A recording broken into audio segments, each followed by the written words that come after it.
What is up, beautiful people? Welcome on into our 2025 Houston Texans schedule and record prediction show. Myself, Riggs Tamburo, joined by Mr. Seth Douglas, my man. First of all, our first show with you over here at the Sports Forum. Happy to have you. How you doing? You excited to talk about Houston Texans here? Appreciate you having me. Of course, anytime we talk about football, I'm always up for the debate and the talk. So let's get into it. Yes, sir. Let's get straight into it, guys. Really quick reminder, last season in the AFC South, the Houston Texans finish on top at 10-7, Colts at 8-9, Jags at 4-13, and the Titans at 3-14. So when the Colts are the toughest thing you got to face, things are looking good for you. But it's about that time. I think CJ Stroud, Stephon Diggs, these guys got to start to get over that hump there. They've had some injury problems over the years. They've had some running back depth issues. They've had a lot of wide receivers going down. And it's kind of like, okay, when are they going to put it together? Or are they just going to always kind of be this, average, mediocre, dare I say it, Steelers, kind of team where you're competing for it, but you're not doing anything. You're not scaring anybody once the postseason rolls around. So that said, let's go ahead and take a look here really quickly at Mr. CJ Stroud. Like I said, I've never done a show with you before, so I'd love to get your quick take on CJ Stroud. Are you a believer in the guy? Do you think he's a legitimate quarterback? Do you think he's overrated? How do you look at him overall?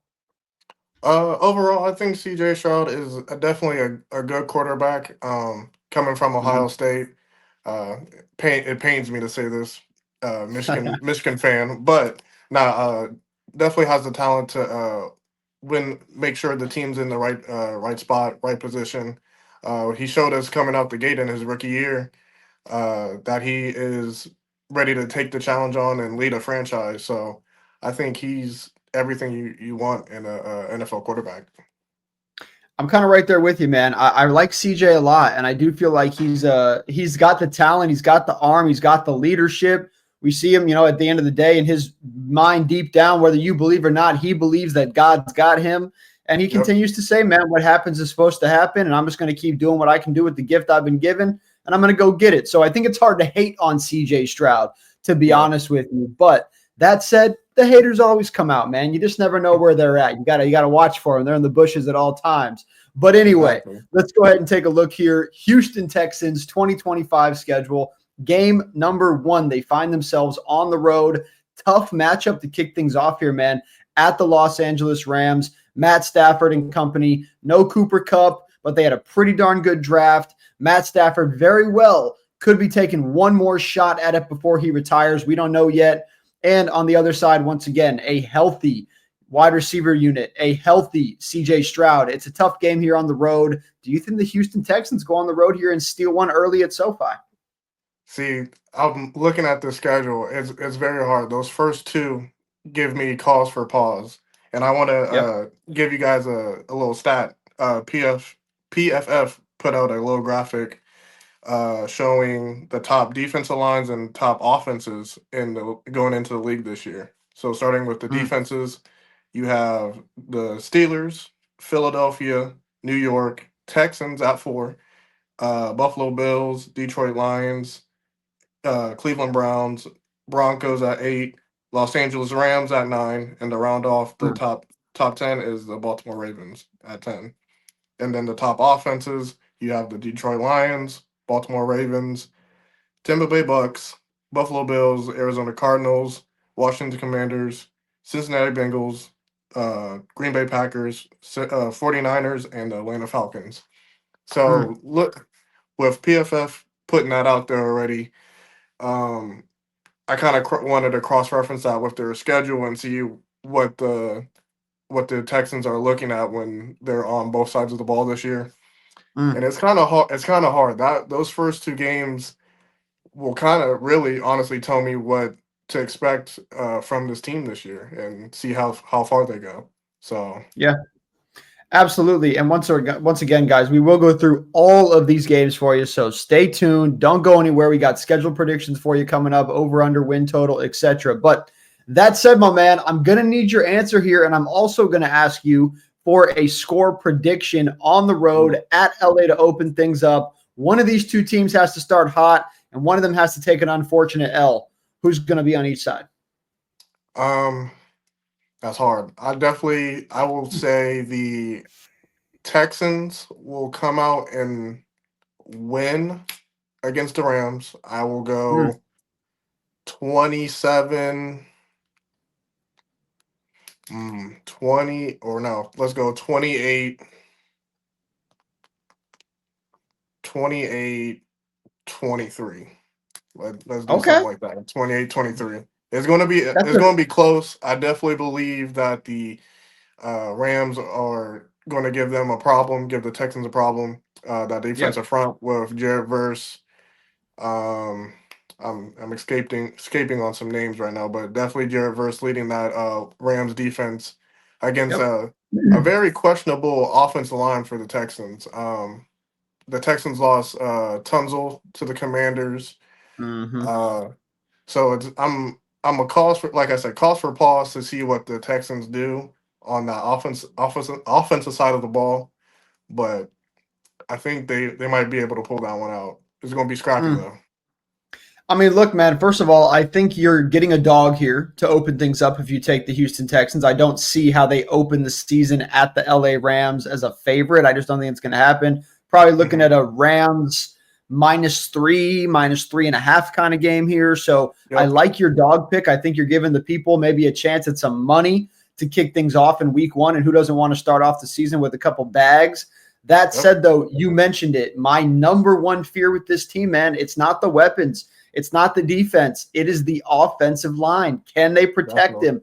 Can they keep the holes open? They just go out and they get Nick Chubb, which to this day, I have been talking a lot of shit about the Cleveland Browns that they let the best player on their entire offensive unit go. I just don't understand it. And now here these guys are. You get Joe Mixon some help. Joe Mixon's been a guy for years that I've always said, look, he's a good running back, but he's not a good only RB1 running back to me. So Exactly. now you're Got to bringing spread the Nick wealth Chubb. around. Yo, let's be real here. If Nick Chubb's healthy, I am gonna go this far. He might be twice the back of Joe Mixon, bro. When he's healthy, that dude Ooh, is a what? top three, top four running back when healthy. Now he's When not healthy. Okay. healthy, so I'll say he's 5'6" right now in the league. But at Hmm. the end of the day, if he's playing, he's danger. So I think that the run game is going to be there. That line just has to help them out. I think week one, you got a healthy running back room. You got a healthy wide receiver room. You got CJ Stroud kind of starting to feel that pressure, start to feel that this is my time to start waking things up a little bit. Ask Lamar Jackson. You get to that point where people are like, dude, are you going to do it or are you not going to do it? So I Right. think it's a big game here. I'm going to join you, man. I'm going to rock with the Texans to get things done on the road. I know Bryson and a few of the other guys are really high on the Rams this year, which is Hmm. cool. But Seth and I saying, no, we're going to go ahead and try a dog here with the Texans week one, 1-0 for us so far here. Then Yes, you get sir. a nice little 8-day break before the next one, Monday Night Football at home this time to open things up. Tampa Bay Buccaneers, Baker Mayfield's coming to town. This is two teams that this could turn into this low scoring first to 23 wins the game. Also, in my opinion, could be a lot closer to 35-31 kind of a game here. So, in your opinion, in Houston, Tampa has to travel pretty far here for Monday Night Football. Does Baker Mayfield walk up in there and steal the home opener? I'm gonna go yes. That, Mm, like I said, I was cause for pause for those first two games. yeah. Uh, but I do feel like uh, Baker and the Buccaneers have like one of the top offenses in the league. Like I said, Baker, the offense for the Buccaneers preseason third ranked. So you got Mike Evans, McMillan, um, Baker. Who else am I forgetting? You have uh, Cade Otton. Otten, They just took that other rookie too in the draft. They got another wide receiver. uh, the other McMillan brother, right? I believe. Uh, It might have been McMillan, or was it? It wasn't Egbuka, was it? He's not a oh Buck. yes, Mbuka. Is Thank it? you, thank you, thank you. Another yes. Okay, I was And gonna say then you he's have either the there or Green Bay. Yeah, he's with the Buccaneers. And Mbuka's there with you the go. Packer or the Buccaneers. But also you have Hmm. the running backs too. But uh, at the end of it, the Buccaneers have one of the top offenses, and I'm gonna go with you as well with saying we're probably going to see that game get into the high 30s. Uh, Hmm. low high 30s, mid 30s, somewhere around there.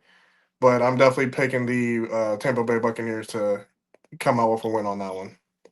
So this is a tough one because I think you nailed it when you said the first two games are iffy. They could be 2-0. They could be 0-2. But I think the Hmm. easy thing to do is say they're 1-1 because I think if they slip up against the Rams week 1, I think they're going to win week 2. But if they lose Yeah. or if they win week 1, there is a very clear world where Baker Mayfield could walk up in there and handle business. If I had to Hmm. say, are they more likely to be 2-0 or 0-2?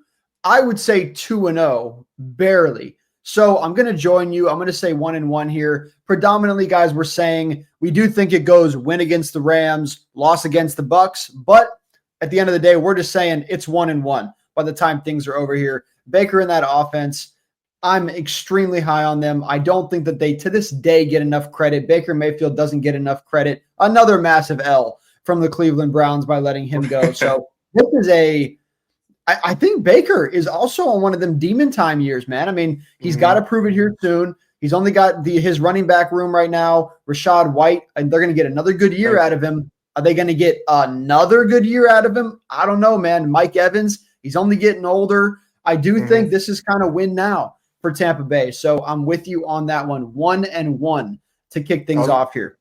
I was going to also Yeah, add we gotta include Bucky Irvin. Those were I don't know why I was blanking on their names, but yes, Rasheed White and Bucky Irvin. That tandem in the backfield is otherworldly. And for the people that love fantasy, keep keep that. Just grab anybody on that offense at will. I'll tell you that right fair. now. But if I could pick of the two for fantasy, I Yeah, want Bucky. Because yeah, definitely. what he did in the second half of the year is still not being talked about, and I don't know No, why. So rookie year. That's all. Just yeah, rookie. well, rookie year, but I'm the guy who week 7 went to my waiver wire and stole him. Exactly. So it's all good. But all right, guys, there you go. 1-1 to kick things off. Then just 6 days later, they are back on Sunday here, right in that regular mid-morning window, 1 o'clock p.m. Eastern time at the Jacksonville Jaguars. Seth, this is a tough one, man, because you never know what the Jaguars are going to be at this point. You have the one crowd that says Trevor Lawrence is this overpaid quarterback. He fell Hmm. on his face last year. They're never going to win with Trevor Lawrence. Why'd you give him all this money? Blah, blah, blah, blah, blah. Then you have people like me who I don't believe that Trevor Lawrence is the problem. I do believe Trevor Lawrence is worth the money. Now, there's not a lot of quarterbacks that you put Justin Herbert over there. You put Tua over there. None of these dudes are doing any better, in my opinion, than Trevor Lawrence is doing with what he's got to work with. I'm glad that they're kind of done with the whole we're going to sell our season on the back of Christian Kirk. I never understood the 4-year, 84 million, 21 a year deal. That was just, but yet running backs can't get 10 million. Get out of here, dog.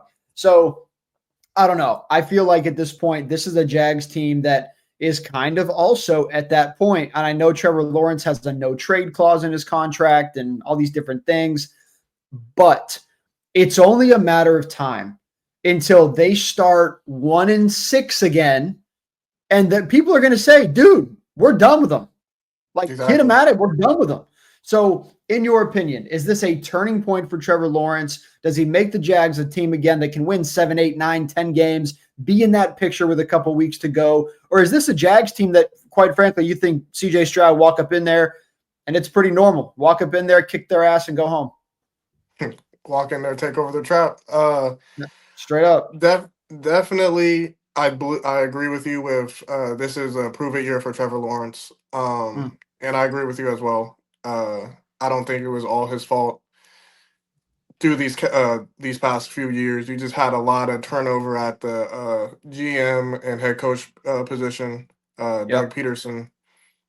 He was kind of a quarterback whisperer to Trevor Lawrence, but at the same time, it fizzled out towards the end of his tenure. But I also want to push back on that Justin Herbert part. I think Justin Herbert would kind of actually thrive in Jacksonville, but that's a discussion for another time.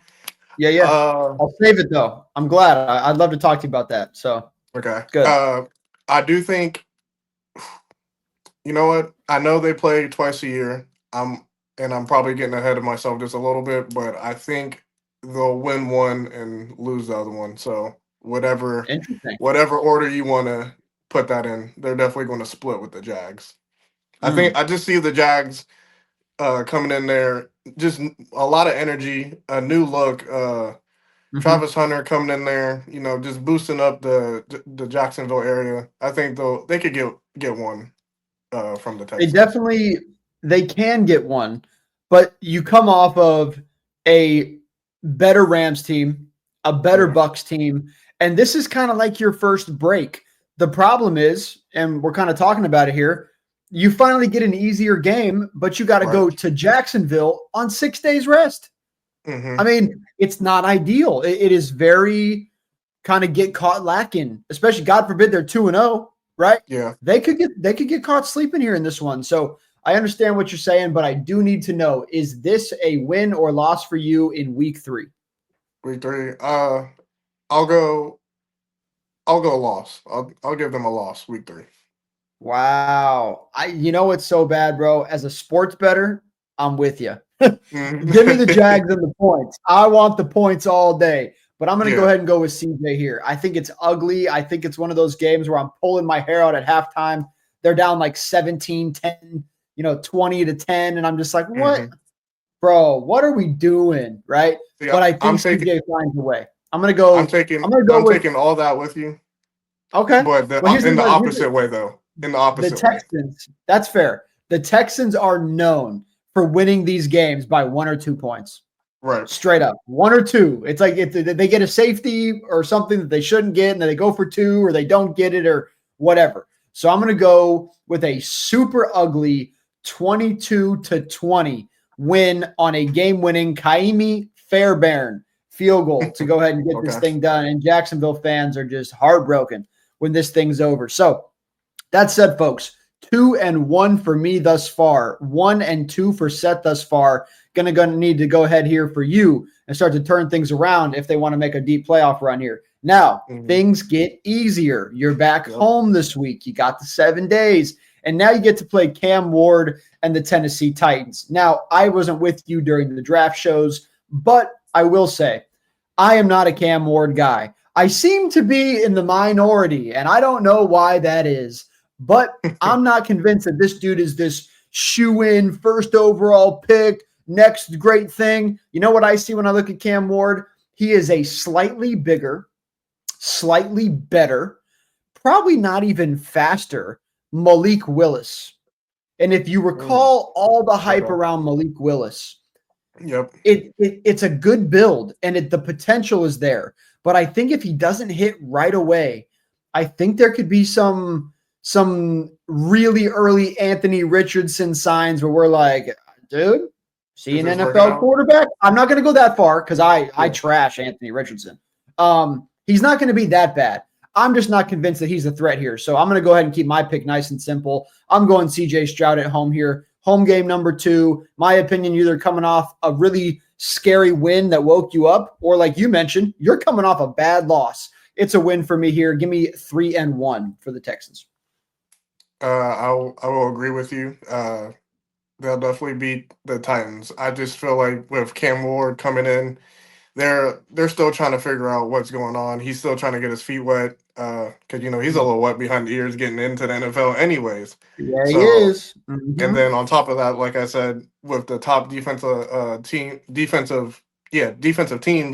in the league, the Texans are the fourth best team Mm-hmm. in this league. So I think the Texans will get it done just off strength of their defense alone. It don't even need to be CJ having a great game or whatever the case needs to be. I think that defense will just get it done Mm. automatically. Fair enough. I'm kind of right there with you. And that's the reason, right? Like they could do it through the air, they could do it on the ground, they could do it through the defense, they could do it through the kicker. Like they Hmm. just should win this game. I mean, Yeah, straight up. So straight up. every year we talk about it a lot on these shows. The Texans or the Titans are one of those teams that they win a couple that they just have absolutely no business winning. But they tend to come in that mid to second half of the season when people kind of start to get sleepy on them and they're like, oh, it's the Yep. Titans, and you go over there and you lose 17-13, and you're like, Get punched in the mouth real What quick. just happened? Right? Yeah, Yeah. it's like dog. So anyway, all right. So you're 2-2 at this point. I am 3-1 at this point. Moving on through to week number 5. One more game before the bye week. Pretty early bye here in week 6, but you got to test now. You are on the road at the Baltimore Ravens. You guys see the shirt on. I ain't gonna say anything else I got to say, but I will say I respect Lamar Jackson and them boys over there in Baltimore. So we're their daddy. But for everybody else in the league, if you can't beat them, Yeah. that's on you. So anyway, you got to go on the road in Baltimore. Bright side is Texans are a dome team, right? Mm-hmm. It's not going to be cold yet. They might be a little bit windy, but it shouldn't be too much to face up against here. It's not a night game. It's not a prime time game. This should be a relatively good shot for CJ Stroud and the boys. Do you think he can go up in there and outclass Lamar Jackson in week 5? Short answer, no. That's my short answer. I just feel like the Ravens are just gonna. I'm gonna cut to the chase and be quick with them too. I think they should be in the Super Bowl this year. So, and it hurts my heart to say that as a Steelers fan, but Yep. it's just this is their time to put up or shut up. Like there's no other reason for the Ravens not to be in the AFC Championship game or at least in the Super Bowl this year. But I just think it's going to be too much firepower for the Texans. And we've seen what happened last year, Christmas Day. They went into Houston and just Oh walked yeah. them down. And Mm. shoot, they basically told the Houston Texans to go watch Beyonce watch it during the halftime report or halftime Yep. show. Damn. So Can I get a score prediction? Is this going to be close? Is this going to be just kind of gets away from the Texans? How do you see it going? I feel like the Texans will hang around maybe first half, but by the time second half comes down, Derrick Henry Yeah. probably has like 150 yards Mm-hmm. and sealing the game away. So I'll go 30 to 25. 30 to 24. Let's make it Okay. somewhat even. Hey, 30 to 24. you never know. Maybe then CJ Stroud gets a chance late, just doesn't get it done. So that could be a good one there. 30-24 Ravens to get it done. Look, man, as a Steelers fan, it pains me to say it, but I can't wait for the Ravens show because what they did in the draft, what they did in the offseason, Mm-hmm. it pisses me off because they did a fucking phenomenal job, dude. I was sitting there in the draft and I was like, why? Why are we letting them get all these Just people? Why are we letting them make these moves in the offseason? Why did we let them get Derrick Henry? It's just, as a Steelers fan, bro, you're just sitting there and you're like, bro, we got Mason it, Rudolph. it pains me. It hurts my heart every time just looking at the What roster. in the Like, how did world, we let dog? this happen? Yeah. So anyway, I'm looking forward to that. I think their defense is going to be terrifying for all teams. But if there's going to be a running back duo that's scary, I think Joe Mixon, Nick Chubb, that is a running back duo that can find Yeah, a way to break through here against this defense. The problem is you're already the Ravens. You play in the AFC North and you have Derrick Henry. If you know how to run the ball, you know how to stop people from running the ball. It kind of, exactly. shout out to the Steelers. It kind of just works like that. So And the with that Ravens should said, be used to seeing Nick Chubb anyway, so they know how to handle exactly. him. Yep. Hold on, Riggs. I want to ask you a question. So, Yeah. what position or what stance do you feel like they're going to take on Nick Chubb this season? Like, do you think he's going to be primarily a third down Mm, back? Because I think that's what's going to happen. Or do you think he's going to get a little bit more bulk of the carries from mm. Joe Mixon? It's a good question. Looking here at the Houston Texans depth chart, you got Joe Mixon at the RB1 spot, technically on the depth chart, questionable right now. Shocker. Joe Right. Mixon's always got something wrong with his ass, bro. So anyway, this whole narrative that Nick Chubb's going to be all banged up and Joe Mixon's going to be healthy, I'm like, bro, it says Nick Chubb's the healthy one if you look at the roster. So, my opinion, what they should do is 60-40 Nick Chubb. Just my opinion. I think you should give Okay. him, especially in the first half, I think he should get a bit more of that opening drive, give it to him right away, 25-yard line, start moving the chains and just rock with it. Then I think when you get like that 50-yard line, once you cross in, I think it should be Joe Mixon territory from about the 50 to the 20 to the 15-ish.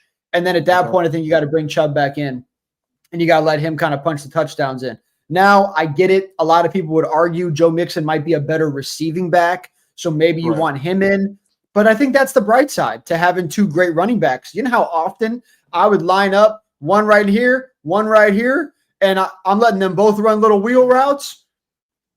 And you're going to have to respect it. CJ can run. So to me, I think that I will be surprised if Nick Chubb is like a 25%, 30% back. I wouldn't agree with that. I would be sitting there like, why?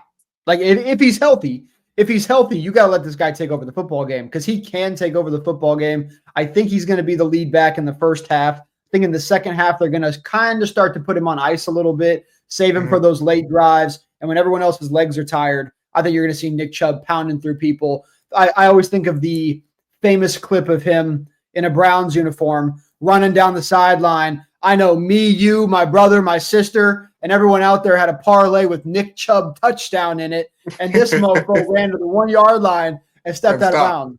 And I was pissed, bro. So that is what he can do. And it takes one play with Nick Chubb. I know Mixon had his moments, but like I said, I don't care about the injury problem, man. I think you got to use him while you got him. 60% carry share, 55 at the worst. And I think he's got to be the goal line back.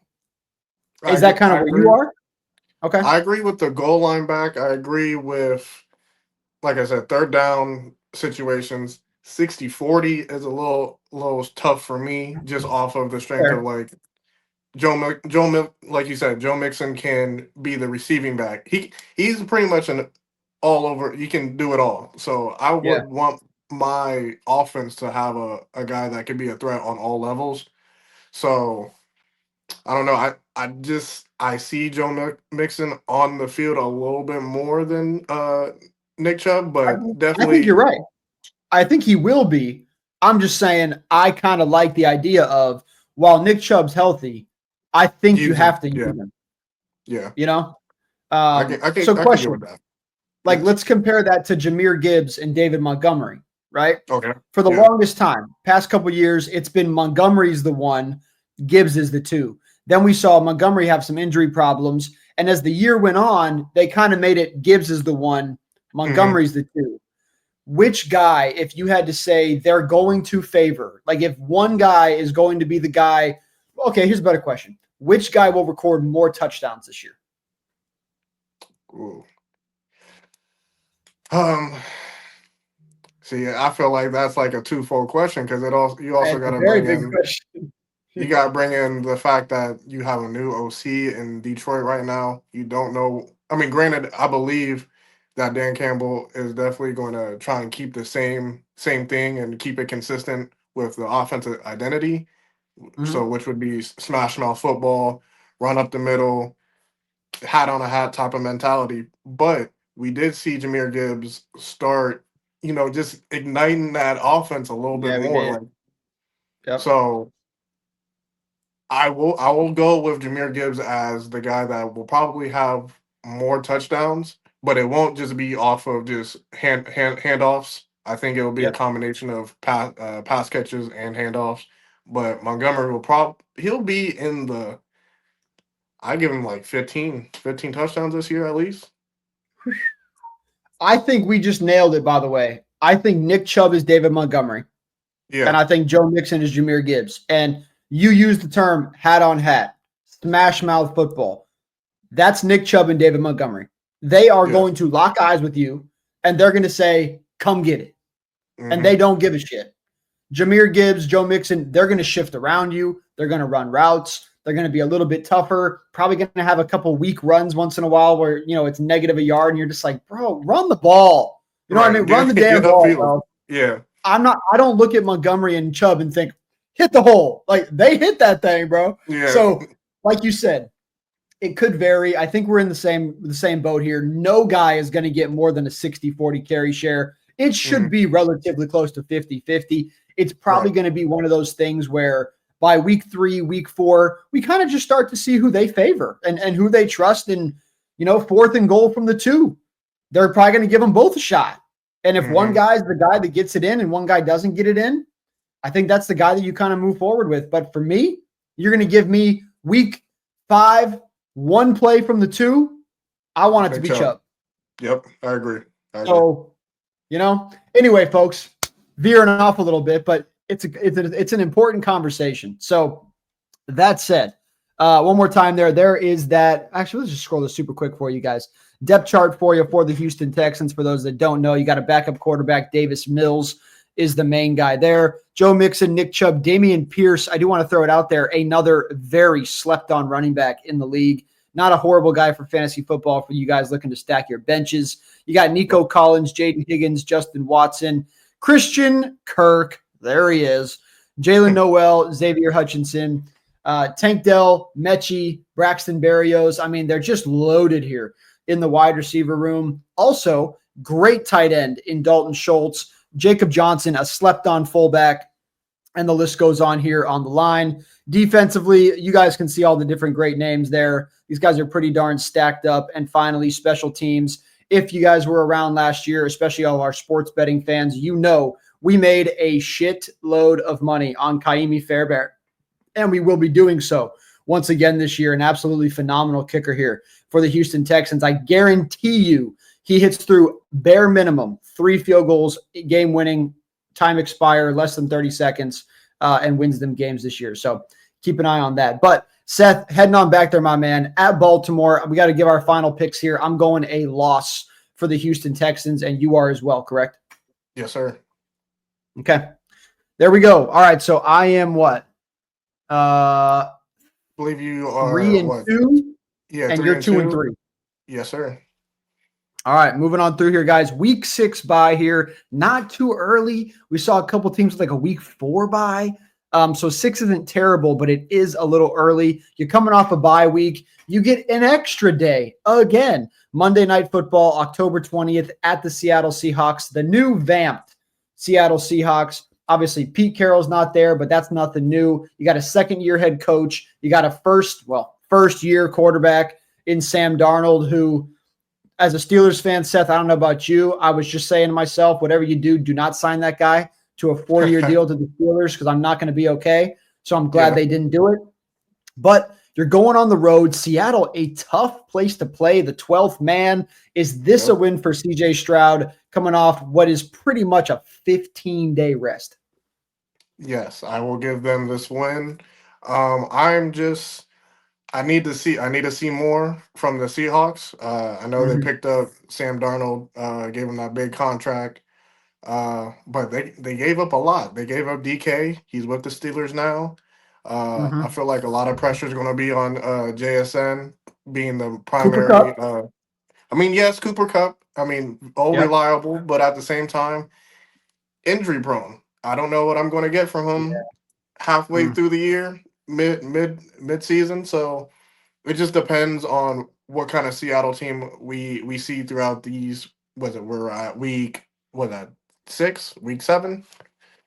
We are in week 7. Yep, week 7. So it just depends on what kind of team walks into week 7 with the Seahawks. But I'm giving the W to the Houston Texans.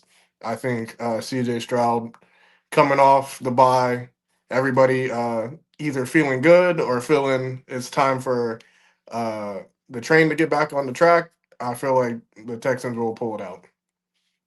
And what's crazy is you kind of just mentioned it. So you got a 15-day gap.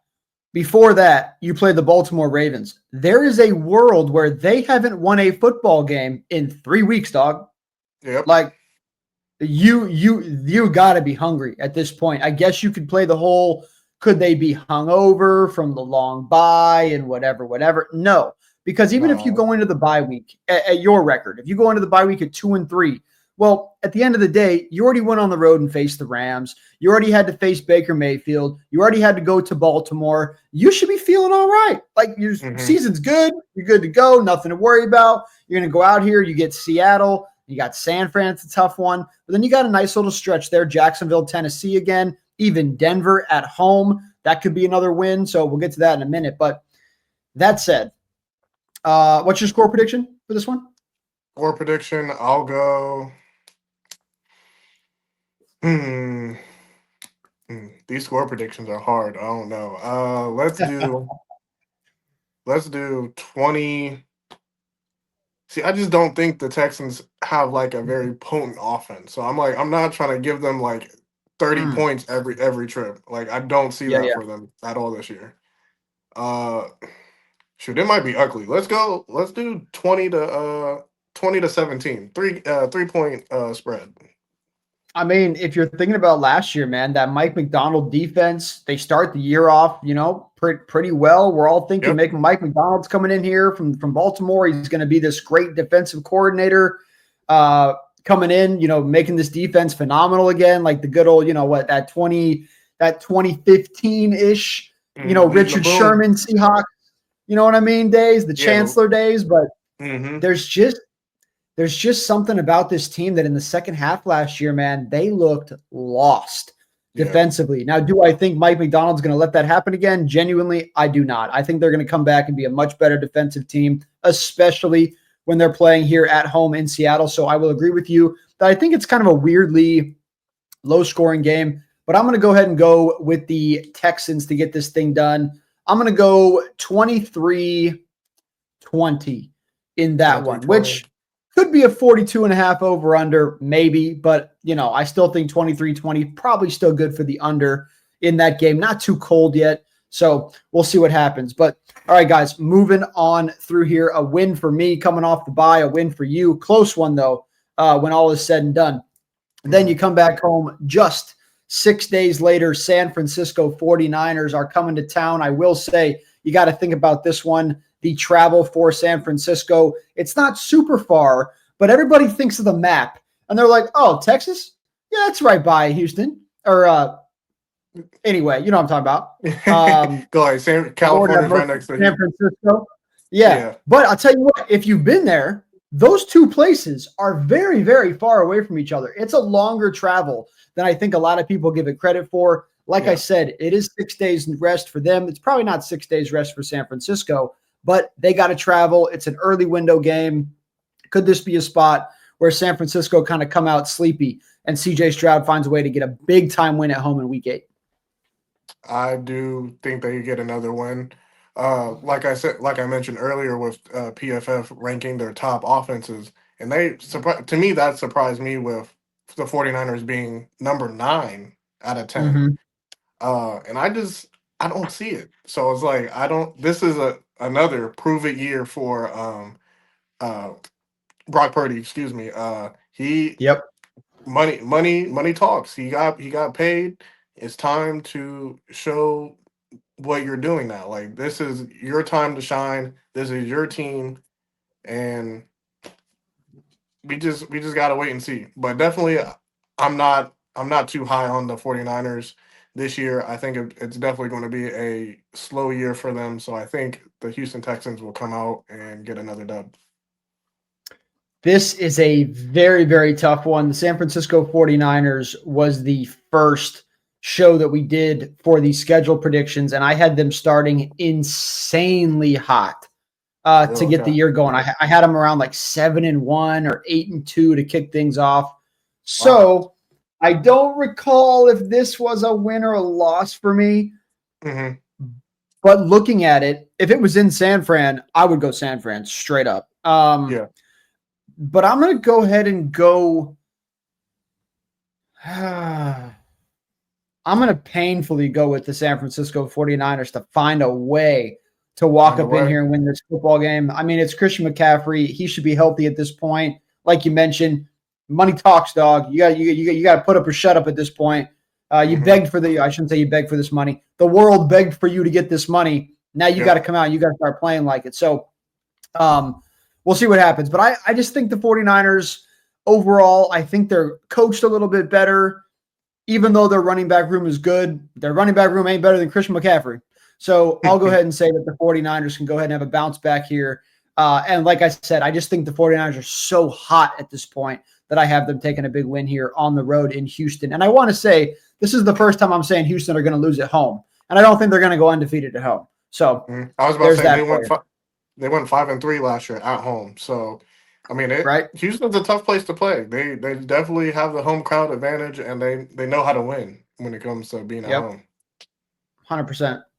All right, guys, moving on through. Big game here. Sunday, we're into November football, 1 o'clock p.m. Eastern time, going down. The Denver Broncos coming to town. Bo Nix, CJ Stroud. Man, I'll tell you what, I'm already excited for this one, Seth, because this is two quarterbacks that I think are both on the up and up. Both got a lot to prove. Both have a great defense. They're both going to get tested. Could both make mistakes. Like, which guy is just going to stay in this game, make the plays that need to be made, and try to prevent the least amount of mistakes? Which quarterback are you rocking with? I'm going with Bo Nix. I think he takes a massive leap in year two.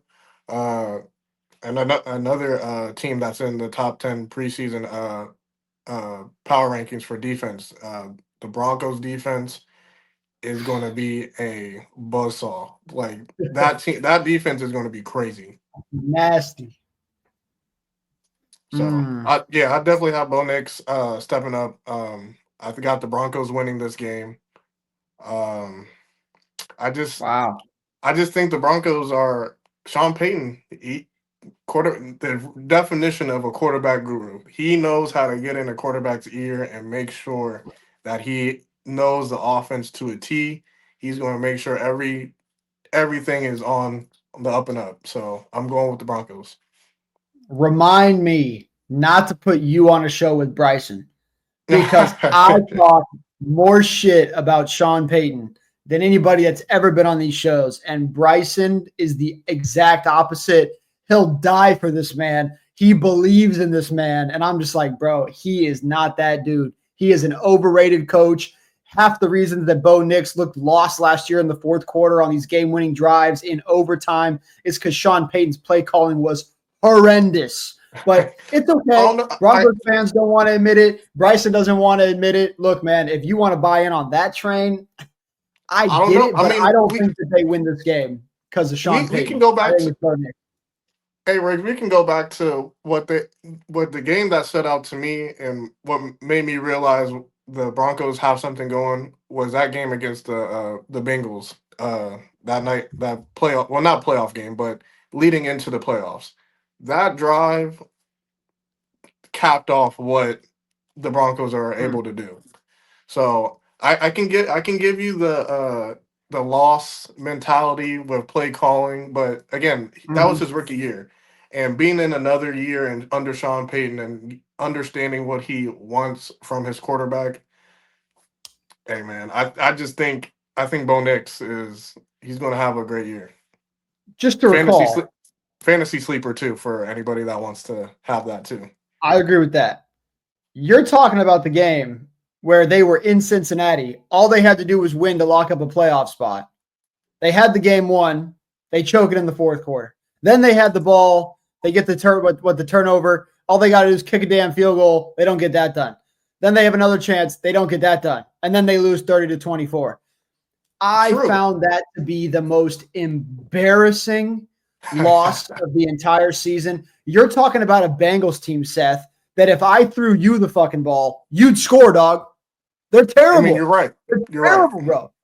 So you have time after time after time after time, plus the stakes that were riding on it, and you couldn't get a win. This is why I don't trust Sean Payton, dog. I think if they would have let Bo Nix throw the football, stop with this little safety Russell Wilson BS across the middle, like throw the damn ball, let the guy run. This whole we're gonna try to make a little screen here and turn it.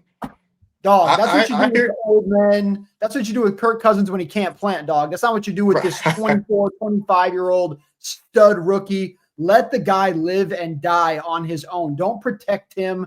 I didn't like that from the Denver Broncos. So that I will disagree with you in the fact of there are people that are like that, that game showed whatever. In my opinion, that game I gave Bryson, bro. I told Bryson, I said, if I was you, I wouldn't show up on Monday, dog. Because I got something to say. Like, bro, I let him have it, man. So I don't know. I think when you break down, like, is Sean Payton the better coach in this game? maybe career-wise, sure, but do I trust Sean Payton on the road against a pretty solid defense? I'm going to Yeah. say no, but I do trust Bo Nix. So Mhm. this is a really tough game to call. Yeah, that I'm one was going to hard. go with the Broncos, though, or the Texans, though, just Ooh, because okay. I do think that between the 49ers and the Broncos, I think it's a 1-1 split. Okay. So I said the 49ers were going to win. I'll go Texans this time. But at the same time, if they beat the 49ers, I could totally see Denver walking in here and finding a way to win. Denver is one of those teams that you kind of circle the home games. Hmm. Road, it's a lot more dicey. So, yeah, I'll go Houston Texans in this one. You're going Denver Broncos. Yes, sir. Score prediction. Uh, Another one that's going to be hard. I definitely feel like both defenses are going to corral each offense, but I Mm-hmm. do think the Broncos make enough plays to squeak one out. I'll go, I'll go 28, 27. Or no, excuse me, 28 or 27, 20. My bad. 27-20. 27-20 Broncos. Yeah. I'm going 24-21. And the reason that the Broncos lose this game is because at some point in the second quarter, they could have took the 28-yard chip shot, and Yeah. Sean Payton decided to go for it on 4th and 4, and they're going to get stopped, and it's going to come back to bite them in the ass. That is honestly how I would predict that they're going to lose this game. So I'll go 24-21 on the foot of Kaimi Fairbairn. Like I said, 3-game Yeah. winners this year off his foot. I think this is one of them against a really solid Denver defense. So we'll see what happens there, guys. That should be a do not miss kind of football game. But moving on through here, looking at the schedule, got a couple of fun ones coming up here. You play Seattle, San Francisco, Denver. Now you have your rematch with the Jacksonville Jaguars. We don't have to spend too much time here. Is this the series that you said is going to split 1-1? Yeah. Yep. Okay. I'm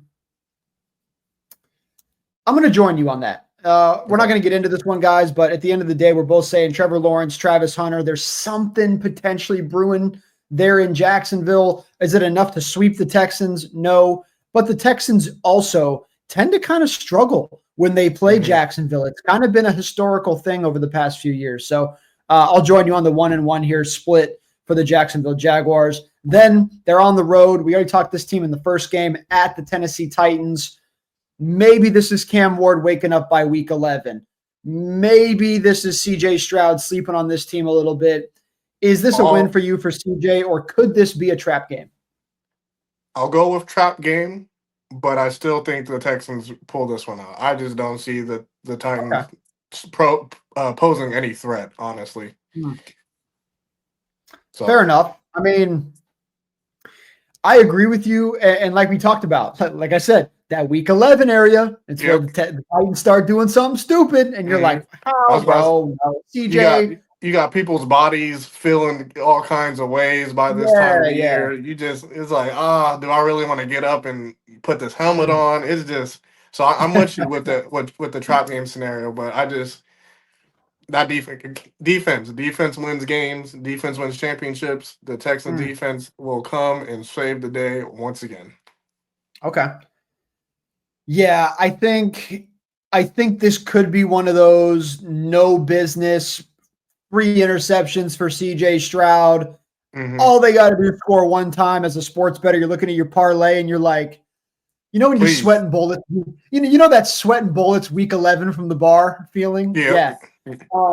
That could be this game, but I agree with you. I think that when all is said and done, it might come down to 1 point. It might be a 21-point blowout. It should be a win for the Houston Texans. So we're going to go ahead and go with a dub here and a sweep over the Tennessee Titans this year. Then you got a big time game here, my man. Thursday, 4 days later, you are at least at home against the Buffalo Bills, 8:15 p.m. on Prime Video. Make sure to tap in for the concert. Maybe it's T Grizzly. You never know who's going to be performing after that one. But that said, my man, do you think short week in Houston? I think if you're ever going to play Buffalo, That's a pretty good scenario, honestly. I can agree, but also going back to our point with saying it's a trap game and the Mm, defense trying to save the day, I think they limp in there, and I think the Bills get them. Granted, I was going to mhm, go way off and say the Bills were going to blow them out, but I think the Texans have enough pride, and DeMarco Murray holds that defense to a high standard that they won't let that happen. But I think the mm. Bills still pull it off. What do you think is the X factor here for Buffalo? Is it Josh Allen and his legs? Is it through the air? Is it just the defense shutting down CJ Stroud? Like, what is it that you think could potentially lead to a Buffalo blowout? I think Josh Allen picking up where he left off Mm, last year. I mean, by this mm, time, I'm pretty sure he'll be in MVP talks again. Um, I think he'll just be the deciding factor for them in a lot of games this year. So, yeah, Josh Allen definitely picking up, and I also believe Keon Coleman will have a breakout year going from year one to year two. So be on the lookout for I him like as that. well. Okay. I like that a lot. I will say, man, look, we're talking a lot of good about CJ Stroud. You're going to give me a pick at my quarterback.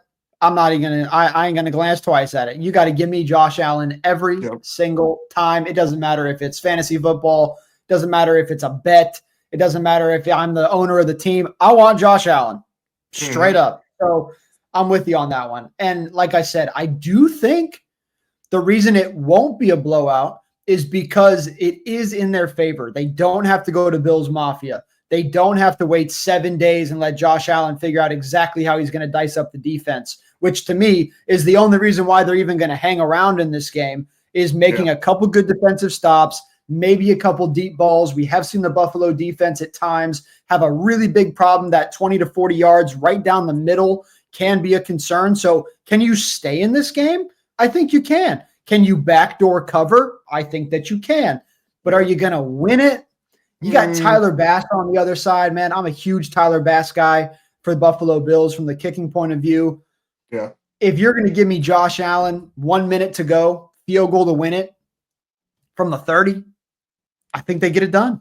So, That's a lock. Yeah, that's a lock for me. Yeah. you know what I'm saying? So there you Yeah. go, man. All right, we're going to go Buffalo on the short week there, Thursday night football in week number 12. Then moving on through here, you got a nice little 10-day gap from the 20th to the 30th. No Thanksgiving game for these guys, no Black Friday game. They play at the Indianapolis Colts here in week number 13. Like we talked about, Anthony Richardson's the guy. Honestly, Seth, in my opinion, by week 13, Anthony Richardson will not be the starting quarterback for the Indianapolis Colts. If he is, then they probably have about 3 wins at that point in the season. But anyway, maybe JT figures out a way to just carry this team all the way through. It could happen. But in my opinion, I'm not going to overthink this one. You're going to compare CJ to Anthony Richardson and or some other backup quarterback. I know it's in Indianapolis. They do tend to steal games once in a while, kind of like Tennessee. But I'm going to trust CJ Stroud coming off a really tough loss and a 10-day gap. I will agree with you, but I don't believe Anthony Richardson will be the starter. Hot Oh, take. I I think. don't either. Well, no, not even at the beginning of the year. I think Daniel Jones is going to actually come in here and actually do some work. I've been saying it. He should He be, he but I should don't be, trust the because Colts. Anthony Richardson is behind the 8 ball, honestly, because he's not. I Right. can't remember if he's practicing or anything, but he suffered an injury during OTAs. Yeah. So you're giving Danny Dimes ample time to work with Pittman, Doolin, Downs, and there reports coming out of training camp. He's actually looking really good. So it just depends on how much Danny Dimes magic Mm-hmm. continues throughout the whole season. But I'm with you. I don't think the Colts have enough magic to get the W. So I'm going with the Texans to win this game. I mean, look, Danny Dimes is never, ever going to escape the allegations that white boys can't run. It's just not going to happen, dog. We Hey, he all can saw him run though. trip over the That's the air, crazy thing. but hey, I'll tell you what, though, as someone who played football, Hmm. the average person, you put on full gear and you try to run 100 yards down the field with the fastest dudes in the world running after you in football, You'd and be you might looking like, trip what is too. going on? Yeah. Yeah, your legs be gassing out too by the 20-yard line. I'm just saying. Yep. But anyway, Danny Dimes is not as bad as this narrative has become, right? And Mhm. he is kind of a laughing stock, and he does have to go out here. He does have to prove himself, and he did get let go by the Giants, who brought in Russell Wilson and whatever. To me, I agree with you. If I'm looking at these two quarterbacks, in what world are you playing Richardson over a guy who arguably in moments could have been this close to being a franchise guy and just never got over the hump of Yeah. figuring out how to do so? And honestly, as good as Richardson looks with his legs sometimes, Daniel Jones can move, bro. I mean, he can Hmm. really move, and he's a I big think he, body that can move. So I don't know. I think there is a world that they start Richardson just because he's the comfortable guy, but I think yeah. it's an incredibly short leash. And I do agree with you by this point in the season, it would just be shocking if it's Anthony Richardson. But I will say, to go off what you said, they are kind of acting like trending towards he's going to be the guy. Their media team put out some horrendous post like last week that was like, and Richardson's back in the lab cooking, gotta prove the haters wrong. I'm like, bro, Yeah. we ain't even haters, dog. We're realists. There's a difference. We just This trying to is tell you what the tough. truth is. Come on, dog. You know Yeah. it. We know it. Let's be real here. So we'll see what happens. But at the end of the day, guys, we are rocking with the Colts to lose this one. CJ goes on the road, wins a big time game here on 10 days rest, week 13. Moving on through here to week number 14. Now things start to get really interesting. You got to go ahead and walk into Kansas City in December in prime time on Sunday Night Football. This is about the worst case scenario possible here, Seth. You're talking about a quarterback who's a young dude. Well, I shouldn't even say young dude, younger dude going on the road here who always plays in a dome. Now he's got to go to Kansas City in December in front of the lights. I like CJ. He's not Hmm. winning this football game. Whether it's CJ's mistakes or Mahomes balling out, truly, I lean more towards CJ's mistakes. I just don't think that they win this game. Yeah, I'm agree with you. I got the Chiefs winning, but oddly enough, I feel like we've seen over. Was it? We seen last year twice actually, right? Did they play twice last year, or just I once? think so. I They think they played did. twice. I can So, check though. Yeah. I mean, just off that first game in was I believe that was Christmas Day or the Christmas game. CJ Mm-hmm. wasn't looking bad. Like he was looking like he was able to put up a fight and actually will the team. Granted, that injury to Tank Dell kind of took the whole air and atmosphere out of the Texans, but I'm with you though. Mahomes is Mahomes. Like that's just the sentence. Mahomes, period. Like there's nothing more you need to say after that. By the way, to answer your question, looking at it here, they did play twice. It was the Texans at the Chiefs December 21st. The Hmm. Chiefs won that game 27-19. And then they played in the divisional round in Right. Yep. January, also in Kansas City, 23-14. So 27-19 and 23-14, an 8-point and a 9-point win for the Okay. Chiefs last year. Yeah, I'll stay around that line. I think the Chiefs win, and we'll remake the same score. We'll go. You said 28 or 24, 18 or 19. What'd you say? 27-19 and 23-14. Let's go with 27-19. I like that. Yeah, that's pretty on the damn money. Mahomes doesn't struggle in the snow. EJ does. I'm gonna go ahead and go. Buckhurst is so good, bro. He's so good. He's a cheat code.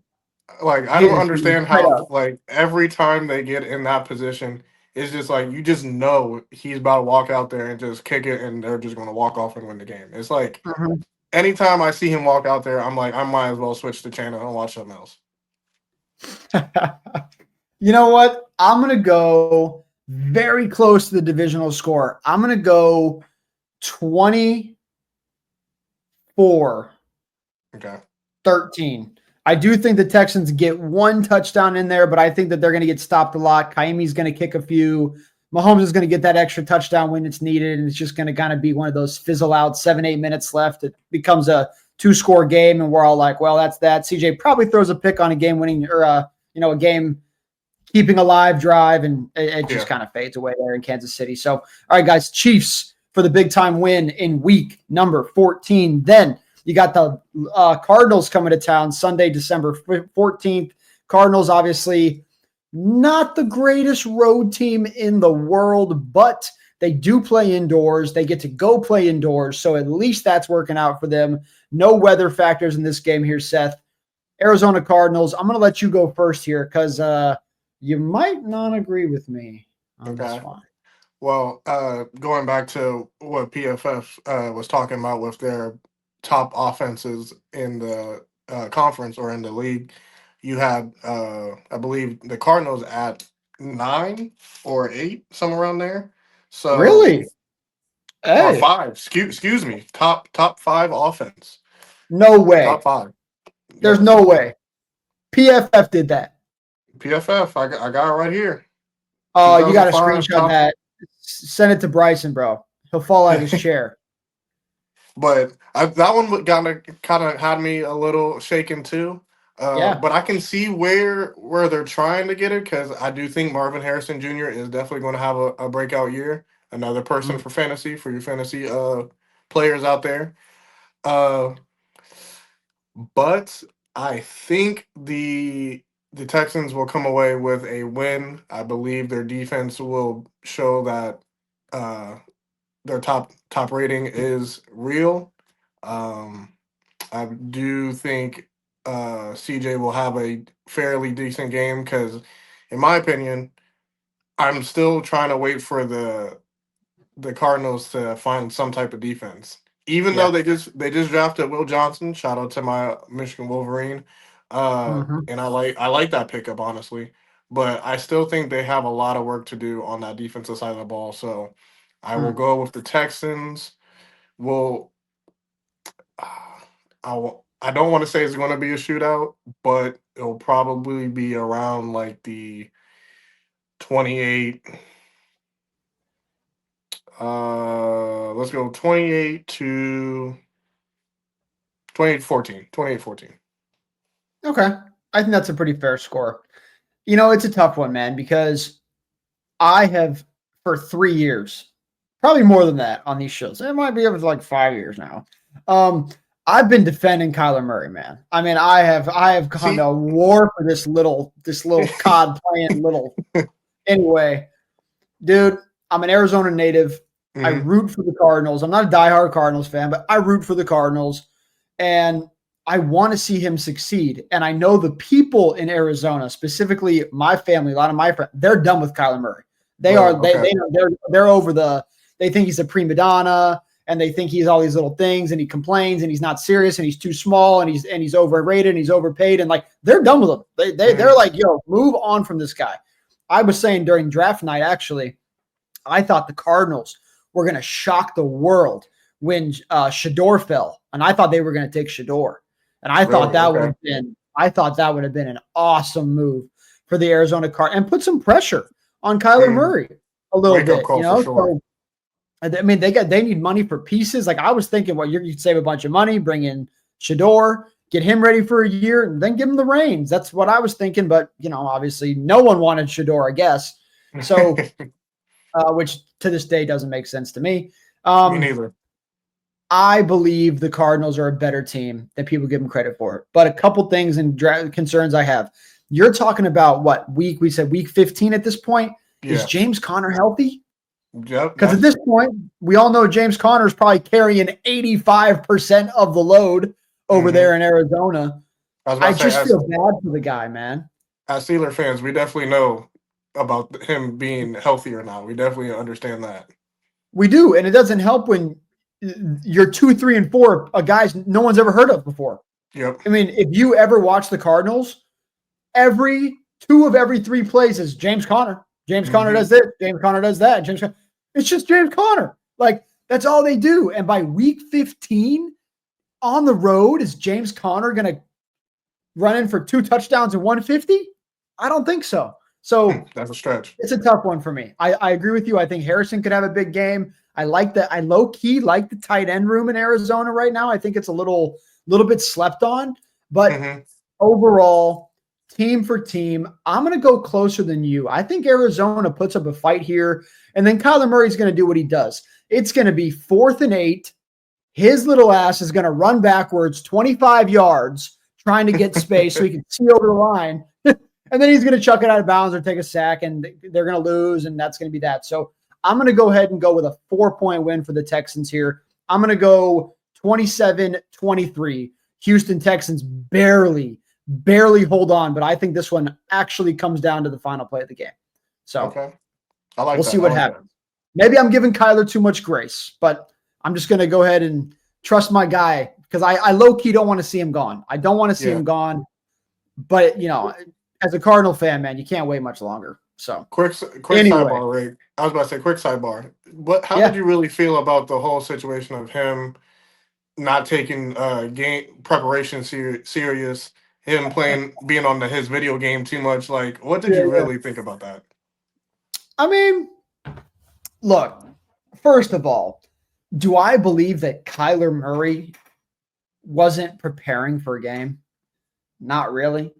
Yeah, I actually thought there was disrespect from Arizona to do that to him, especially publicly, where they basically announced, we just added this to Kyler Murray's contract.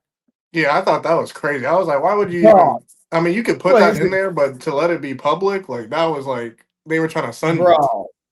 It's like a parent putting their kid in timeout. You're going to do these 4 chores and you don't get your money. What? Like, exactly. To me, at the end of the day, if he's not studying and he's not winning and he's not helping guys with film and he looks confused at practice and he's not getting the installs right, and put his ass on the bench. Yeah. Like, I get the contract thing, but are we going to act like you're not going to owe him $200 million because you put in a clause that he has to study? And what are you going to do? Sit over his shoulder at his house and watch him study? Exactly. So I thought it was more of an embarrassing thing, and everyone kind of attacked Kyler for it, but I actually kind of looked the other way. I mean, this is a guy in Kyler Murray, and this is another reason why I go to war for him. He makes a good point when he stands at the podium and says, look, man, I'm a guy that I never lost a game in high school. I lost 1 game in college. I'm a winner. I win. Heisman winner. I'm a winner, right? Like, and people forget about this with Kyler Murray. That's why I respect him. Like, I think he's had a really tough run at it. I think he's had some really bad coaching. He's had some really bad defenses. He's had James Conner as his top running back for 3 years. Like, what, you gave him Marvin Harrison and Trey McBride. I mean, that's it. Like, so I don't know. I think Kyler gets the raw end of the deal. Now, there is moments. He's very moody. He's very pouty when he walks off the field, kind of. And but at the same time, if I was dealing with that for 7 years, I would be the same. I'd probably feel like that too. You know what I mean? So I'm actually probably more in the defense of Kyler Murray. And do I think that he's a guy that doesn't prepare? You don't leave your college and high school career with 1 loss if you don't prepare. Exactly. Yep. So just my opinion. But to be fair, I don't think most people agree with that take. Most people think that he's this overrated, doesn't care player. And I just don't agree with that. But yeah, I'm with you on that. I'm with you on that. All right. Well, good to know, because Bryson is not. Bryson's not. A couple of the other team members, they're like, dude, you got to stop defending this guy, man. And I'm like, I'm not going to stop defending him. So I was about to say, me and Bryson are definitely about to have a nice conversation with some of these things this year. I can see that already. Oh, it's good, dude. It's going to be a lot of fun. Me and him and I got into it last night, so I can't wait for that clip to come out. But we'll see what happens. Anyway, moving on through here, a loss for the Arizona Cardinals, a big-time win for the Houston Texans. Sunday, December 21st, Las Vegas Raiders coming to town here. You don't have to travel. You get a nice little cushy cushion here. You don't have to go play on Christmas Day, which is very, very nice. In your opinion, is this, at this point in the season, a must-win game for the Houston Texans? A must-win? Or a damn near must-win? Maybe. for them to like, are we talking for them to get in the playoffs? Like, Postseason. I so mean, yeah, looking at the next two games, kind of where you have them right now, win loss wise, probably going to need 10 wins to make the yeah. postseason. Must win. Sure. Let's go. We'll put must win on it. But Okay. I mean, I have them winning this game. I have them beating the Raiders. I just I think the Raiders are definitely still trying to figure things out, even though they added Chip Kelly. You got Pete Carroll trying to install his culture, and that usually takes him at least 2 to 3 years for that to come Yeah. into fruition. But and also Ashton Denty, depending on if he's going to Gino. be yeah, if he's going to be available at that time, because God only knows if him running the football like 30 times a game this year. But um, yeah, I have the Texans winning this game. I definitely feel like the defense is going to do their job. I think CJ's definitely expected to have a big game against the Raiders. I don't know what numbers yet, but I'm predicting a big game though. Okay. Huh. This one for me is interesting because you do mention Pete Carroll, Geno Smith, Genty. I mean, it's just new face, new face, new face all Yep. over the place over here in Las Vegas. But we're talking about a Vegas team that is now almost through an entire season together. And I Mhm. think there is a very weird world where the Raiders are in contention at this point in the season. I think they're going to be at about 7 wins at this point, maybe 6. I think they're going to be in a got to win the next 3 games, need 1 or 2 things to happen in week number 18, and they could Yeah. be in the postseason. So my opinion, this Raiders team is going to get better and better and better as the year goes on. Seth, I really want to take a flyer here on the Raiders to find a way to win this game. Stand It on it. just feels Stand right. stand on it. It just feels right. Like, I mean, I said I think they're going to get blown out by Kansas City. They're Yeah. going to have a scare against Arizona. Hmm. You know what? I'm doing it, man. I'm going with All it. right. I'm not. I'm gonna ride Pete Carroll. What's up, my dog? Pete Get that Carroll. bubble gum. Get that bubble gum going, man. I'm Hey, nervous.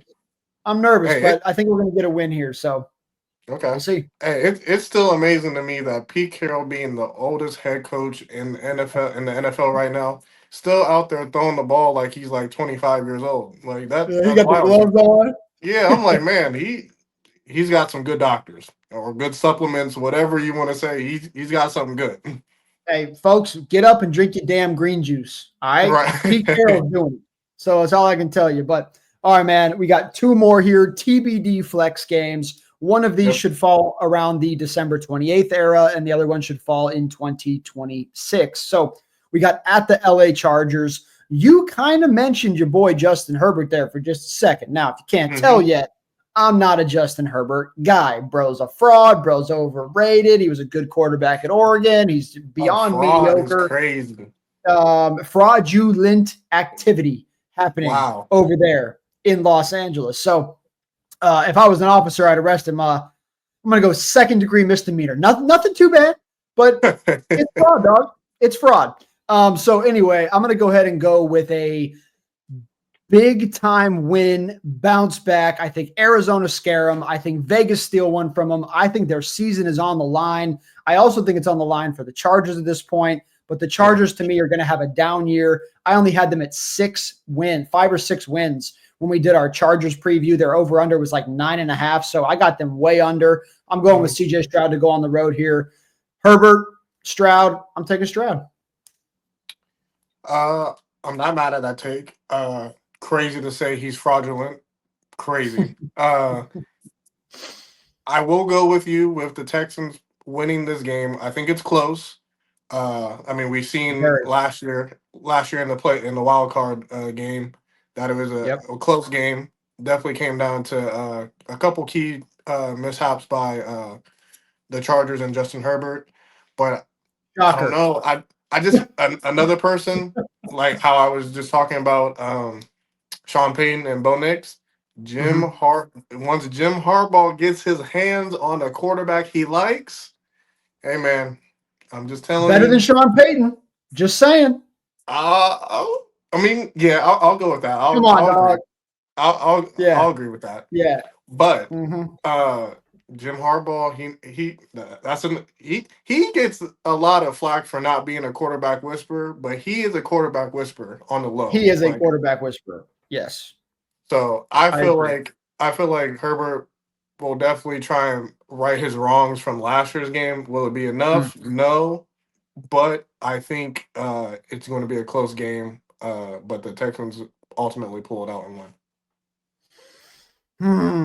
Let me get that score prediction. I know you're saying close. We talking field goal or less close in this one? Yeah, we're going field goal or less. Okay. I don't know. Let's do ooh, It's got like 20, 24-22 written all over it, something right? like that. Something like that. Yeah, I feel that. Uh 20, I'll go 21-17, maybe 21. Yeah, something like that. Okay. I like that. Probably because Justin Herbert doesn't know how to clutch up with the ball in his hand to win a game. Hey Shocker. man, Um, hey, I think he's going to surprise us. I think he really is going to surprise us well, this year. it's at home with the season on the line. Bro, better surprise us. Uh, so I'm just saying, I mean, truly, this game should favor the Chargers. If you Yeah, look at the whole grand scheme of things, I think roster for roster, coach for coach, home field advantage, this should favor the LA in this game for sure. But I just don't think, like I said, if they need two to win it, I trust Cam Dicker from 60 yards out. They'll win the game. But if they have to score, I don't trust them. I don't trust them to go down there and get it done. So I'm going to join you right around that 21-17, 28-24. I think they need the touchdown, and that's the dagger. That's why they don't get it done. And if Justin Herbert wins this game on a 80-yard game-winning touchdown drive, I will buy a Herbert jersey and I will wear it every week for the rest of the season through the playoffs and the Super Bowl. Mark my words now, folks. This exact game, if that happens, I got you. We'll clip it back. But I was about anyway, to say we about to clip this up. I'll remember that. oh, I got a massive bet going on this weekend for the UFC 317 with our betting analyst, our UFC guy. So we'll see what happens. But we got blonde hair riding on this one. So we'll see. A lot of side bets going on at the sports forum right now. But all right, my man, one more game here. We got the Colts. They are coming to town. Final game of the regular season. Luckily for the Texans, they get to go out at home in this one. I think you and I at this point are feeling pretty confident that you got a Colts team that honestly probably want to lose this football game just to get a better pick, which is in Pittsburgh, by the way. Shout out to the boys. We'll see you down there. Yes, sir. In your opinion, could this be the spot where Houston need this game? And it's one of those ones, you know, those ones at the end of the year when Mm-hmm. it's like, oh, all you got to do is win. And they don't want to Yep. win. So you'll win. And then they lose. Could that Yes. happen? I actually think that will happen. I got the Colts pulling one out. I got the Colts winning this one. I just Wow. like you were just laying it out. It was like Yeah. you're getting close to the end of the season. You feel good wrapping up the division. You feel good getting into the playoffs, and you kind of take the foot off the brake or foot off the gas, excuse me, and you just go in there and just fumble it. So I think the Colts have a chance of actually pulling it out and winning and putting a bad taste in the Texans' mouth before they head into the playoffs or head into the Mm, postseason. mm. Dude, why do I have this feeling that I just agree with you? Yeah. It don't feel right, but you know what? This is a new Texans team, and they got Nick Chubb. And so if they're losing the game with 2 minutes to go, playoffs on the line, better seating on the line, I'm Hmm. going CJ Stroud. Going to find a way here. Give me Nico Collins, 64 yards, pulls Mm. off a Stephon Diggs. What's that? The defender misses, walk it in to win it, chuck the helmet off. Let's go to the playoffs, baby. So I'm going to go Texans here, but I agree with you. This is a terrifying game. And if they sleep here, they will lose flat Yeah. out. So we will see what happens. But my man, to close things off here, we're going to very quickly pull up the schedule one more time from week 1 on. We're going to say win or loss very quickly just to recall what we have on the day. So very, very quickly here. Week 1 at the LA Rams. I have a win. I have a loss. I believe I said loss. You got loss here? Yeah, I think I said loss. Okay. All right. My memory might be bad. Yeah, 1-0, 0-1. Tampa Bay. Oh, we're both 1-1. We're both 1-1 right now. Okay. Right? Tampa Bay. Yeah, Okay. Tampa Bay. 1-1 to That kick should things be off. a loss for me too. So you got them 0-2. Yeah, I got them. I got them losing. Okay, 1-1, 0-2. And then at Jacksonville, I have a win here. So I'm going to go ahead and go 2-1. I'll go with a win as well. Okay. I got 3-1. Where is that at? 1 and 2. 1 and 2 for me. And then for Tennessee, I'm 3-1 now. 2 and 2. So I got a win for them against Tennessee. Okay. And then I'm 3-2 with Baltimore. 2 and 3. They lose to Baltimore. Okay. At Seattle, going 4-2. Let's do 3 and 3. 3 and 3. Yep. 4-3 for me. San Francisco, steal it. Texans win 4 and 3. Okay. Denver. I'm gonna go. I think I'm 4-4. I'm with you too. I'll be 4 and 4 because I think they're losing to Denver. Okay. Jacksonville. Is this one where we got them stealing one? Yeah, we got one stealing one back. So 4-5. Yep. 4 and 5. 5-5 now. Yep. 5 and 5. 5-6. Yep. 5 and 6 because that's Buffalo. Okay. 6-6. 6-7. Yep. 7-7. See, it is going to come down to it. Raiders, I got 7-8. 7 and 8. Did I say they were going to win? Yeah, you gave the Texans the win there. Yep. So I think so you're 8-7. 8 and 7. Or I'm 7-7, and you are 8-6. 8 and 6. Yep. Okay, that Right? sounds good. Yep.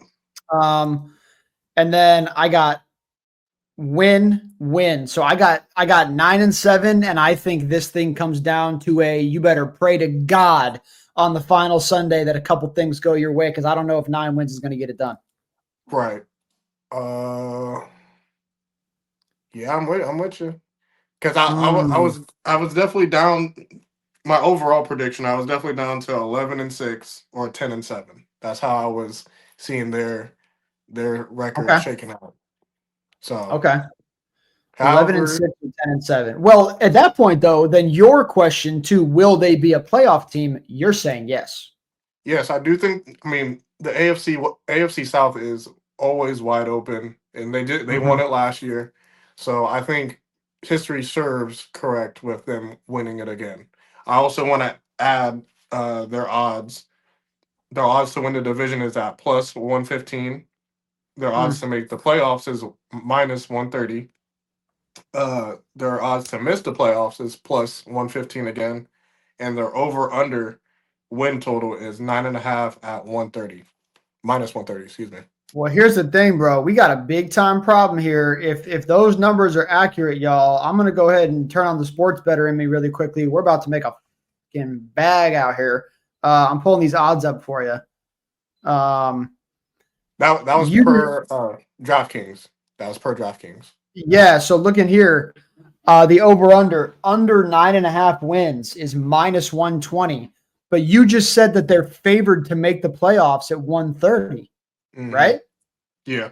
So that don't make, so basically DraftKings is saying 9 wins is going to get them in. Yeah.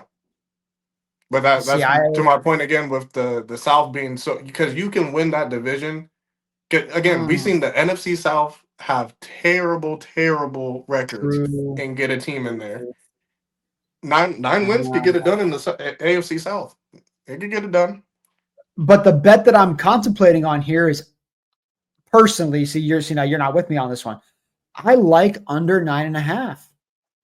And Under honestly, I think I was generous. Like, yeah, I mean, I guess I did say the Raiders are going to beat them and the Niners were going to beat them, but I also I gave them wins over some teams that I don't think they're probably not going to beat. I mean, it's close. So me personally, my favorite bet here would be under 9.5 wins, and I think your favorite bet would be to make the playoffs. Yes, yes.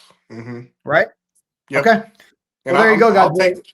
I'll take the A over little bit too. So contradicting, but it's a good contradicting there. We're right about the same. I'm about one loss, maybe two loss worse than Seth in this one. So going to be a close one, man. Houston Texans, though, CJ Stroud, you got to figure it out, man. I'm pulling for him. Honestly, I hope they get it done. You mentioned the division. We talked about Anthony Richardson. We talked about the struggles of Trevor Lawrence and Cam Ward, and you should walk into the playoffs, but they scare me. So we'll see what happens. Watch out, though, y'all. Nick Chubb, Joe Mixon, that duo is going to be phenomenal back there. Anything else, my man, that you want to throw out there about the Houston Texans before we get up out of here and get ready for the next one? my only thing is, who do you think is going to step up in that receiver room? Because I remember you were saying stuff on Diggs, but we gotta remember Diggs is with the Patriots now, so it's just Yeah. It's just Nico Collins out there. But they did pick up 2 receivers in the draft. Yeah. They and they got Christian Kirk. Yep. They got Justin Watson recently from the Chiefs. Mm-hmm. Not that he's anything special, but they got Tank Dell, who is always questionable at this point. But Tank Dell, healthy's a dog. Yeah, I don't expect him to play this year though. I don't see him playing. Interesting. I mean, if you look at their depth chart, they have him right now as a wide receiver 1 of his position with a questionable next to his name. He tore his He tore his ACL and blew out his kneecap. I don't see him coming back anytime soon. Yeah. I mean, who's going to be the star of the wide receiver room? I think it's Nico Collins. Right. But who's his running mate? Who's his running mate though? I think you have to say Christian Kirk. I know I just gave Christian Kirk a bunch of shit, but I gave him shit because I don't think he's worth $21 million a year. Not because he's not a good wide receiver, but there was just no production going on there. So I think that Christian Kirk's going to have a very, very good bounce back year. I think he's a very good sneaky 5th, 6th round pick in fantasy football. If he magically falls to one of those rounds in your league, I think you should look at him for sure. But let me throw it out there, man. If there's one guy that just scores every 3 games and people are like, huh? You know how every time there's a touchdown, you go, huh? Yeah. Who? I needed this guy to score, right? Mm-hmm. I think the guy is Xavier Hutchinson or Jalen Noel. I think Noel's going to be a deep ball guy or a really quick slot guy. And I think Hutchinson's going to be that 3rd and 18, slanting across the middle, bit of a fade. I think he's going to be dangerous too. So I like some of those lower end pieces, if you would, the Calvin Austins of the Pittsburgh Steelers. And I just think it's going to be, I think there's something there. I think, I'm going to go Collins 1, Kirk 2, and then I think Jalen Noel and Hutchinson are going to be those 2 guys that might be worth that first touchdown ticket for 45-1 odds on DraftKings, if you know what I'm saying. Yeah. So, but anyway. I will agree. Yeah, I will agree with you on that, but I do want to mention Higgins, Jaden Higgins. Both him and Noel came from Iowa State. Both had explosive years at Iowa State the last year. I think both of them could really make some noise. So I want to throw his name in there as well. I think Higgins is a very good sneaky pick there. I think he's right there with Jalen Noel, kind of in that wide receiver sneaky 2 for his spot. But the other guy that we aren't really mentioning here that is just worth saying, he's not a wide receiver, but he's going to score more than most of the wide receivers, Dalton Schultz. I mean, you're talking about a top 5, dare I say it, top 5 tight end in all of the NFL. The dude's just an absolute animal, big body, great route running, great hands, good blocker. This is a dude who, when you go Collins, no, Oh, there's Christian Kirk getting locked down in one-on-one per usual. Where'd Yeah. Jalen Noel go? I don't know where he went. Oh, there's Dalton Schultz right in front of me, 12 yards ahead in one-on-one coverage with a linebacker. I'm going to Dalton Schultz every time. Yeah. So I think Schultz is good for like 8 touchdowns this year. Okay. I think it's going to be up there. So we'll see. But all right, my man, we are at our 90-minute mark, guys. We're going to go ahead and get up out of here. We know it was a long one, but we had to have some fun. There's a lot of question marks on this team, whether it's expectation or coaching or running back room, or is CJ the guy for the future? There's just a lot of things to play on here. So we'll see what happens. Top bets for us. I'm going scarily under 9.5 wins. Mr. Seth's going to go with the Texans to make the playoffs. Should be a lot of fun for you guys. So stay tuned. And I know, by the way, guys, we did bring up fantasy football a lot. Just a reminder for you, we haven't promoted it much yet, but I'm just going to throw it out there.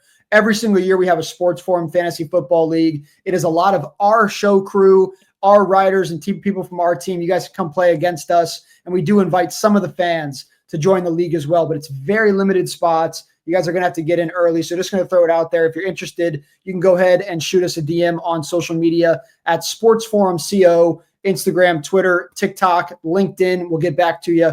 And then also make sure on our YouTube channel, click that subscribe button at the Sports Forum. Drop your predictions below. What's the record going to be? Is CJ Stroud that dude? Is Justin Herbert good? I don't know. Say whatever you want. And until next time, guys, this is Mr. Seth Douglas at beast_mode_11. I'm Riggs Tamburro at Riggs Sports Talk. This is What's Your Take with the Sports Forum. We'll see you guys in the next one.